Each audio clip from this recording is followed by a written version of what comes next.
رب کائنات نے کہا کہ یہ خافضہ بھی ہے، یہ جھکانے بھی والی ہے، پست کر دینے والی بھی ہے، اور یہ اٹھانے والی بھی ہے۔ تفسیر کا ایک پہلو یہ ہے کہ دنیا میں جو لوگ سینہ زوری کرتے رہے، تکبر کرتے رہے، دھوکہ دہی کرتے رہے، چھا جانے کا کانسیپٹ جو ہے ان کے ہاں غالب رہا، اور میں آ گیا، چھا گیا، مار دوں گا، یہ کر دوں گا، وہ کر دوں گا، جو ظالم طبقہ بن کر، متکبرین طبقے بن کر دنیا میں رہے، جھوٹی عزت کے خواہاں اور متلاشی بن کر اس دنیا کے اندر ہر ایک کو اپنی زور زبردستی کا نشانہ بناتے رہے، مولا کائنات کا خافضہ انہیں پکڑ کر کے تو پھر جھکا دیا جائے گا اور پست کر دیا جائے گا۔ اور جو عاجز مسکین بن کر رہے، جس کو رسول پاک علیہ الصلوۃ والسلام ارشاد فرمایا کرتے تھے، عاجز ہونے سے بندہ چھوٹا نہیں ہو جاتا، اگر چھوٹا ہوگا تو مجھ سے آ کر لے لے، میں اس کو بڑا عطا کر دوں گا۔ تو عاجز ہونے سے بندہ چھوٹا نہیں ہوتا۔ متواضع بندے کو من تواضع للہ رفعہ اللہ، اللہ کا شکر ہو گیا، مجھے حدیث کے الفاظ یاد آ گئے، جو اللہ تعالیٰ کے لیے چھوٹا ہو جاتا ہے، کہتا ہے میں چھوٹا ہی ہوں، میں اس سے بڑا نہیں ہوں۔ تو انہوں نے کہا تھا اسا اچے ساڑی ذات اچی، اسا وچ اچ شریف دے رہندے، تو قصور سی آواز آئی تھی، اسا نیویں ساڑی اسا قصوری، ساڑی ذات قصوری، اسا وچ قصور دے رہندے۔ اور دو درویشوں کا آپس میں مکالمہ ہو گیا اس طرح کا۔ تو مومن بندہ بھر کیفے اپنے آپ کو چھوٹا بنا کر رکھتا ہے، وہ بڑا ہو بھی تو اپنے آپ کو بڑا نہیں سمجھتا۔ میں پہلے کہنے لگا تھا کہ بڑا ہوتا ہی نہیں ہے، لیکن میں نے کہا نہیں، بڑے ہوتے ہیں، بڑا ہو کر بھی اپنے آپ کو وہ، جیسے کہ یہ دیکھو اس حدیث سے آپ کیا سمجھیں گے، وہ ہستی رسول اکرم صلی اللہ علیہ وسلم جن کو رب کائنات کہے بہت ہو گئی نمازیں، کچھ کم کر دیں، قم اللیل الا قلیلا، جن کی عبادات کا حال یہ ہے کہ صرف اور صرف اور صرف اور صرف اور پھر صرف رسول اللہ ہی ہیں صلی اللہ علیہ وسلم، کہ جن کے بارے میں اس طرح کی آیات ہے، بس کم کر دیں، قم اللیل الا قلیلا، قیام کیا کریں لیکن ذرا کم کر دیں۔ تو بھی جب اللہ کے حضور کھڑے ہوتے ہیں تو کہتے ہیں مولا جیسے تیری عبادت کرنے کا حق تھا میں نے تو ادا نہیں کیا ہے۔ یہ ہے کہ مومن بندہ متواضع ہوتا ہے، منکسر المزاج ہوتا ہے، بڑا ہو کر بھی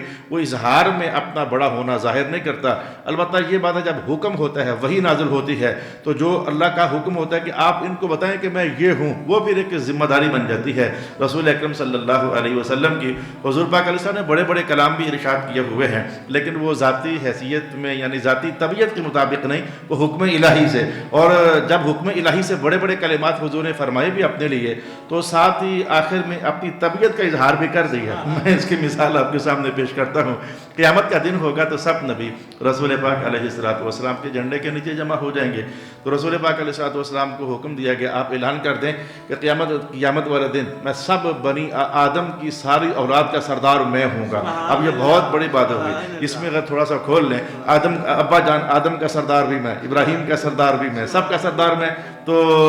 اب یہ اللہ کا حکم تھا کہیے، آپ نے کہہ دیا، اور قیامت کے دن کی اس طرح کی بڑی بڑی شانیں اور بھی، شفاعت کا دروازہ میں کھولوں گا، لوگ سب کے پاس جائیں گے لیکن کوئی بھی ہاتھ نہیں رکھے گا اور کہیں گے اذهبوا الی غیری، کسی اور کے پاس جاؤ، یہ کام میرا تو نہیں ہے۔ جب میرے پاس آئیں گے تو میں کہیں کسی اور کے پاس نہیں بھیجوں گا، میں کہوں گا انا لہا، یہ کام تو کرنا ہی میں نے تھا۔ اب یہ بہت بڑی بات ہے کہ سب جتنے نبیوں کے پاس امتیں جاتی ہیں انکار سن کر آتی ہیں اور حضور کہتے ہیں میں، لیکن جب بھی اس طرح کے بڑے کلمات حضور ارشاد فرماتے یہ وہ حکم الہی ہوتا، تو ساتھی طبیعت کے اندر وہ جو اللہ نے شے رکھی ہوئی تھی تواضع، تو ساتھی حضور فرماتے یہ میں کوئی فخر سے تھوڑا کہہ رہا ہوں، سبحان اللہ، لا فخر، میں فخر تھوڑا کر رہا ہوں، یہ تو اللہ نے چونکہ کہا ہے تو میں کہہ رہا ہوں وغیرہ، میں فخر سے تھوڑا۔ یہی وہ سینس ہے جس کو بعض لوگ کسی اور طریقے سے لے لیتے ہیں، اللہ تعالیٰ ان کو سمجھ نصیب فرمائے۔ کہ رسول پاک علیہ الصلوۃ والسلام نے کئی بار اپنے متعلق ارشاد فرمایا مجھے فلاں نبی پر فضیلت نہ دینا، مجھے فلاں نبی پر فضیلت نہ دینا، نام لے لے کر بعض نبیوں کا رسول پاک علیہ الصلوۃ والسلام فرمایا کرتے مجھے فضیلت نہ دینا،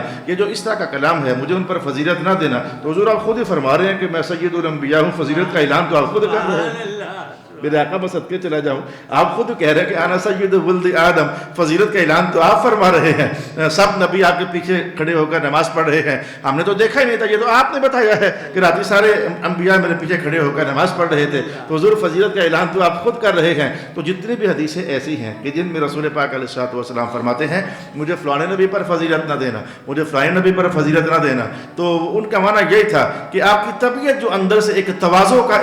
اہتمام رکھتی ہوتی تھی، حضور اس کے اظہار میں فرما دیتے ٹھیک ہے کہ اللہ نے مجھے فضیلت والا بنایا ہے، لیکن میں تمہیں پھر بھی کہتا ہوں تم نہ کہنا، تم اپنے پاس سے نہ کہنا، وہ جتنا اللہ نے کہہ دیا وہ کافی ہے، تم اپنے پاس سے نہ کہنا۔ وہ فضیلت یعنی طبیعت میں عاجزی کے اظہار کا وہ اہتمام ہوتا ہے، نہ کہ اس موقع پر یہ ہوتا ہے کہ حضور تو خود کہتے تھے میں ان سے افضل نہیں ہوں۔ بھائی یہ سینس نہیں ہے حضور کے ارشاد فرمانے کی، وہ کسی اور سینس میں رسول اکرم صلی اللہ علیہ وآلہ وسلم ارشاد فرما رہے ہوتے ہیں۔ جو متکبرین ہوتے ہیں ان کو قیامت والے دن اللہ نے پست کر دینا ہے۔ کتنا کو پست کر دینا ہے میں ابھی آپ کے سامنے بیان کر دیتا ہوں۔ ایک ایسی مخلوق ہے آپ کو چلتے ہوئے آپ کے پاؤں کے نیچے آ جاتی ہے، آپ کو احساس تک بھی نہیں ہوتا، وہ کچل دی جاتی ہے، اسے چیونٹی کہا جاتا ہے۔ تو رسول پاک علیہ السلام نے ارشاد فرمایا ادھر کے سارے ایک سخت سا لفظ بول دوں جو جن کے لیے ہے انہی کے لیے، ادھر کے سارے نمرود، ادھر کے سارے فرعون جو ایک دو جتنے بھی ہیں، یا پھر ادھر کے یزید اور ادھر کے سارے ان کے نظریاتی جو ہیں وہ لوگ، وہ سارے کے سارے جتنے متکبرین ہیں، قیامت کو اللہ تعالیٰ انہیں چیونٹیوں جتنا جسم عطا فرما دے گا۔ اندازہ کیا جا سکتا ہے کہ متکبرین کس قدر قیامت اس کو پست کر کے رکھ دے گی اور عاجزوں کو قیامت کس طرح اٹھان اور رفعت عطا فرمانے والی ہے۔ تو خافضۃ الرافعہ کا ایک معنی میں نے بیان کر دیا۔